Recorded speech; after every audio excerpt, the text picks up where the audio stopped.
22 जून को एक महिला और पुरुष बाजार जाते हैं। बाजार जाकर वो एक दुकान की तलाश करने लगते हैं। दरअसल उन्हें एक संदूक खरीदना होता है। अब वो इधर उधर देखते हैं, उस दुकान की तलाश करते हैं। थोड़ी देर के बाद में उन्हें वो दुकान दिख जाती है जहां पर उन्हें संदूक लेना होता है। अब वो उस दुकान पर पहुंचते हैं। दुकान में पहुंचने के बाद में दुकानदार से पूछते हैं कि हमें एक संदूक चाहिए। दुकानदार उनसे पूछता है कि कैसी संदूक आपको चाहिए। तो लोग कहने लगते हैं कि हमें थोड़ा सा बड़ी संदूक चाहिए, ऐसी संदूक चाहिए जिसमें कि हम कुछ सामान रख करके बंद कर सके। तभी जो दुकानदार होता है वो उनको संदूक दिखाने लगता है। अब वो लोग संदूक देखते हैं, कभी इस संदूक को देखते हैं तो कभी किसी दूसरी संदूक को देखते हैं। दुकानदार कहता है कि आखिरकार आपको रखना क्या है बहन जी, आप इस पर रखना क्या चाहती हैं, आपको क्या रखना है, फिर हम आपको बताते हैं कि आपके लिए कौन सी संदूक सही रहेगी। तभी वो जो महिला होती है वो कहती है कि हमें इसमें एक लाश रखनी है। जैसे ये बात दुकानदार सुनता है तो दुकानदार चौंक जाता है, अचंभित होता है। वो महिला हंसने लगती है, कहती है भाई साहब आप तो डर गए। दुकानदार कहता है कि असल में मैडम है क्या कि जब से मेरठ में मुस्कान ने साहिल को अपने पति को ड्रम में पैक कर दिया, तब से सारी जगहों पर यही केवल चर्चा होती रहती है।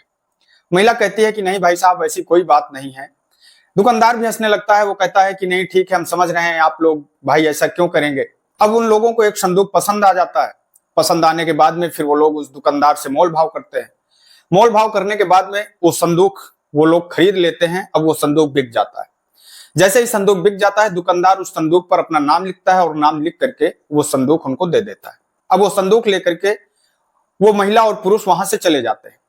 पर एक दिन का समय बीतता है और जैसे ही एक दिन का समय बीतता है, अगले ही दिन अब उस दुकानदार के पास में पुलिस आ जाती है। और जैसे ही पुलिस आती है, दुकानदार को फोटो दिखाती है। फोटो दिखा करके दुकानदार से पूछती है कि क्या यह संदूक आपके यहां से बिका है।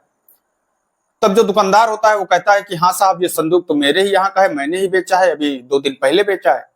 पर साहब क्या हुआ है, इस संदूक में ऐसा हुआ क्या है। तब जो पुलिस वाले होते हैं वो कहते हैं कि इस संदूक के अंदर से हमें लाश मिली है। यह सुन करके जो दुकानदार होता है वो चौंक जाता है। माध्यम से जानने की कोशिश करेंगे कि आखिरकार उस संदूक के अंदर जो लाश थी वो किसकी लाश थी, और पुलिस कैसे उन कातिलों तक पहुंचती है, और फिर कैसे पुलिस को यह मालूम पड़ता है कि आखिरकार उस संदूक के अंदर जो लाश थी वो किसकी थी। तो आदाब, नमस्कार, सत श्री अकाल, मैं सागर पटेल। दोस्तों कहानी शुरू करें उससे पहले आप लोगों से एक छोटा सा निवेदन है कि अगर अभी तक आप लोगों ने मेरे इस चैनल को सब्सक्राइब नहीं किया है तो मेरे इस चैनल को सब्सक्राइब कर बेल आइकन को जरूर दबाएं, जिससे कि मेरा हौसला बढ़ता रहे। दरअसल दोस्तों आज की ये जो घटना है, ये घटना है छत्तीसगढ़ के रायपुर की। डीडी नगर थाना क्षेत्र के वंडरलैंड पार्क के पास से एक जगह लगती है डिपरा नाला। वहां से लगभग 100 मीटर की दूरी पर एक बस्ती है। 23 जून की सुबह करीब 11 बजे के आसपास का समय होता है। उस बस्ती है जो बस्ती है, उस बस्ती से दुर्गंध आ रही होती है। तभी जो उस बस्ती के लोग होते हैं वो लोग परेशान होते हैं।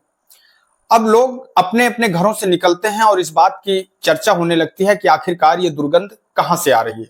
जैसे जैसे समय आगे बढ़ रहा था वैसे वैसे जो दुर्गंध है वो तेजी के साथ में फैल रही थी। अब तभी लोग अपने अपने घरों से बाहर निकलते हैं, निकल करके इकट्ठा होने लगते हैं। ये सोचने लगते हैं कि आखिरकार ये दुर्गंध कहां से आ रही है, जानने की कोशिश करने लगते हैं। करीब अब दोपहर के 2 बज चुके होते हैं।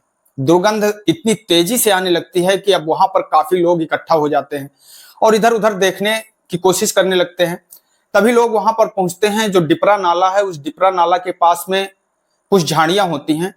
तो उन झाड़ियों के बीच में एक संदूक पड़ा होता है और लोगों को ऐसा लगता है कि उस संदूक के अंदर से ही जो बदबू है वो बदबू आ रही है।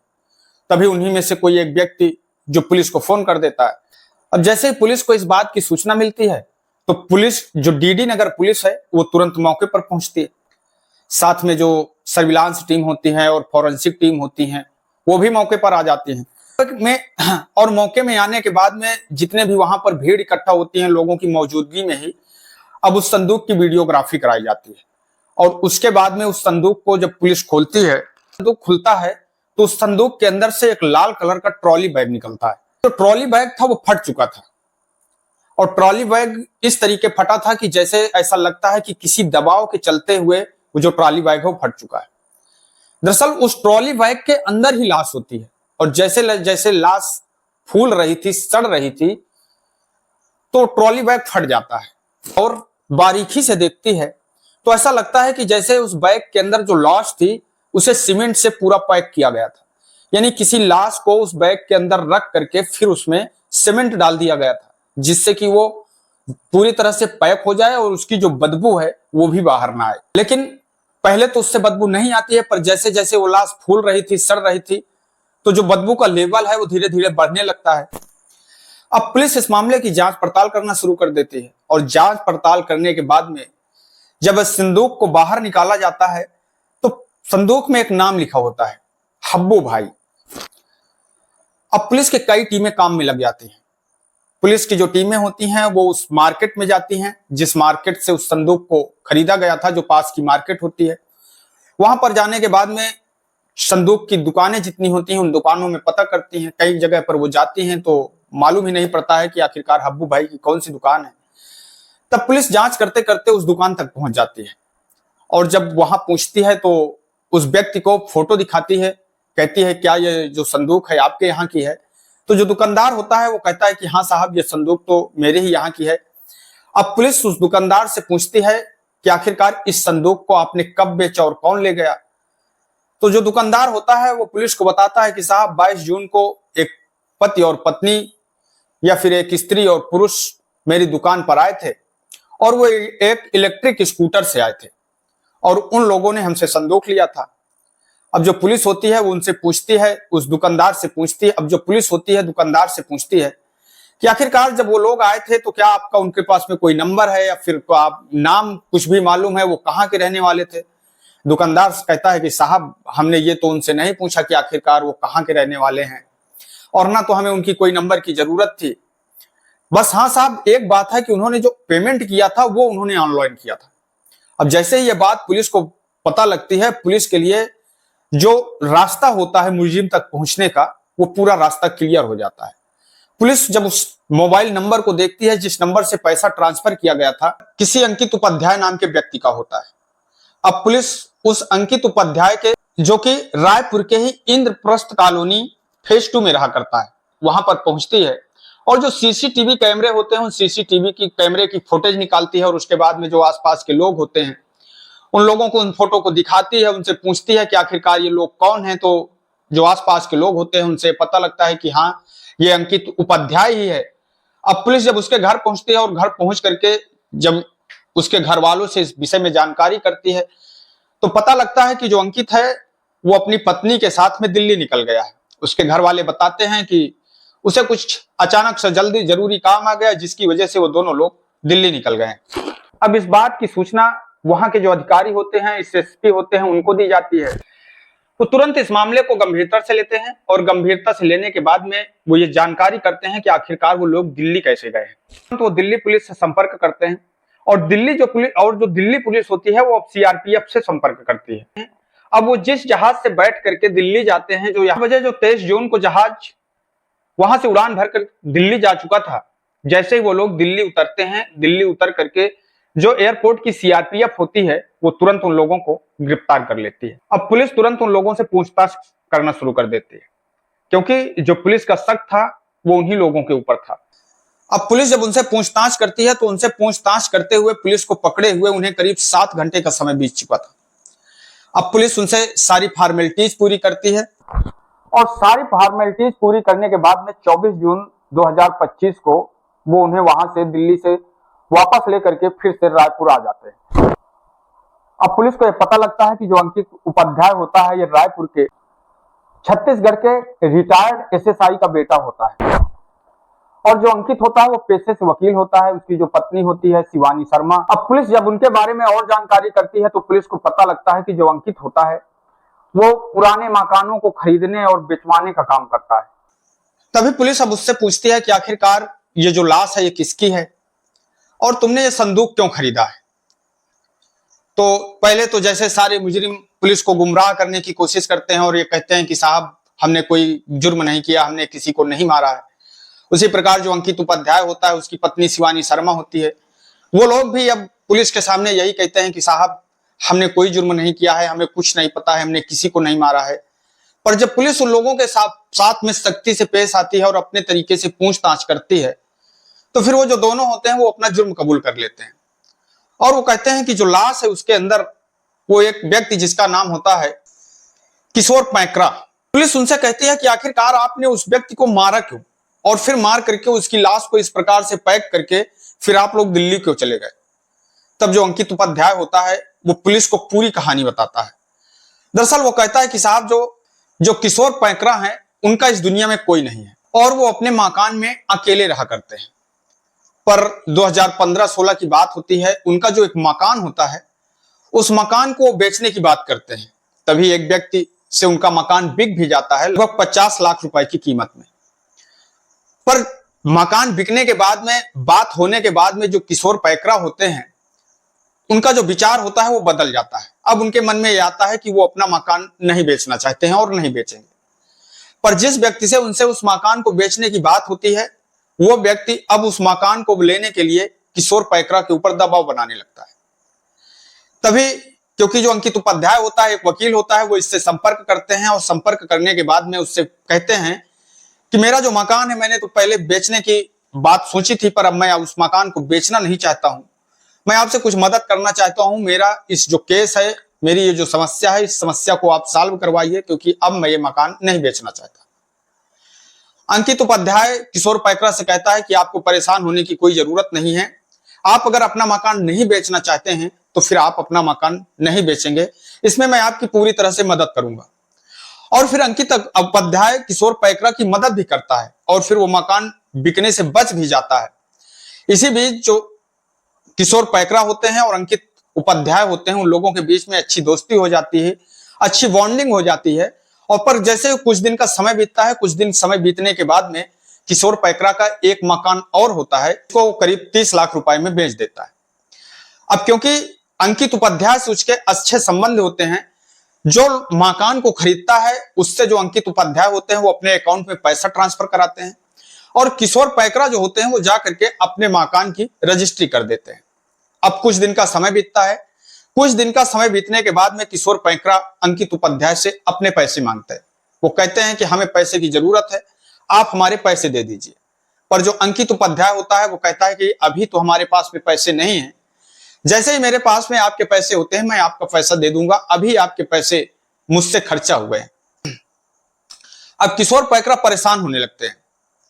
इसी बीच किशोर पैकरा का एक दिन एक्सीडेंट हो जाता है। अब जब वैसे एक्सीडेंट होता है तो अब वो व्हील चेयर पे आ जाते हैं। कुछ दिन वो अस्पताल में रहते हैं और अस्पताल में रहने के बाद में वो व्हील चेयर पे आ जाते हैं। अब वो व्हील चेयर से चलने लगते हैं। अब वो एक दिन फिर अंकित उपाध्याय से कहते हैं कि हमें पैसे की सख्त जरूरत है क्योंकि मुझे अपना इलाज करवाना है, मेरी देख रेख करने वाला भी कोई नहीं है, इसलिए मुझे पैसे की जरूरत है। अंकित उपाध्याय किशोर पैकरा से कहता है कि देखो आपको परेशान होने की जरूरत नहीं है, मैं आपके पूरी सेवा करने की जिम्मेदारी लेता हूं। आपकी जो भी समस्याएं होंगी, आपका जो भी काम होगा, आपकी पूरी देखरेख आज से हम लोग करेंगे। पर पैसा अभी हमारे पास में नहीं है, जैसे ही पैसा होगा हम आपको पैसा दे देंगे। अब किशोर पैकरा भी अंकित उपाध्याय से यही कहता है कि ठीक है, आप जब तक हमारे पैसे नहीं देते हैं तब तक आप हमारी सेवा करेंगे और हम आपके घर पर रहेंगे, आपको मेरी पूरी जिम्मेदारी लेना होगा। अब इसके लिए अंकित उपाध्याय तैयार हो जाता है। अब किशोर पैकरा अंकित उपाध्याय के साथ में रहने लगते हैं। अब अंकित उपाध्याय उनकी पूरी सेवा करता है, उन्हें खाने पीने के लिए देता है, उन्हें कपड़े, सारा कुछ उनका करता है। पर अब जो किशोर पैकरा होते हैं उनकी लालच जो है वो बढ़ती जाती है।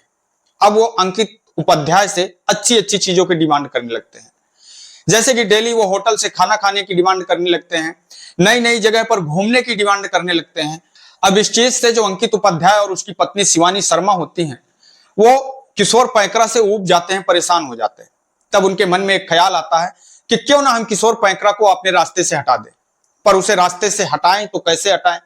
तभी वो लोग 21 तारीख को एक प्लानिंग करते हैं और प्लानिंग के तहत जब किशोर पैकरा अंकित उपाध्याय के घर में सुबह का नाश्ता करते हैं और नाश्ता करने के बाद में उन्हें नींद आ जाती है और वो सो जाते हैं।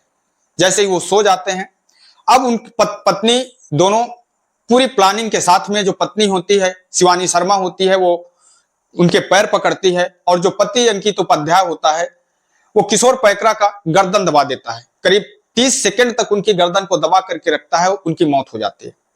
पर उन दोनों को यह यकीन नहीं होता कि अभी तक ये मरा है कि नहीं मरा है, इसलिए किसी धारदार हथियार से उसकी गर्दन को रेत देते हैं और रेतने के बाद में उसकी जो लाश होती है उसको घर के कोने पर रख देते हैं। अब वहां पर बहुत सारा ब्लड भी निकलता है, उस ब्लड को साफ करते हैं और फिर वो एक बैग लाते हैं, उस ट्रॉली बैग में उस लाश को रखते हैं, उसके हाथ पैर तोड़ते हैं, किसी तरीके से उस लाश को उस ट्रॉली बैग के अंदर रखते हैं। उसे और अच्छी तरीके से पैक करने के लिए फिर वो करीब 25 से 30 किलो सीमेंट का व्यवस्था करते हैं और फिर उस संदूक, उस ट्रॉली बैग के अंदर सीमेंट डाल देते हैं।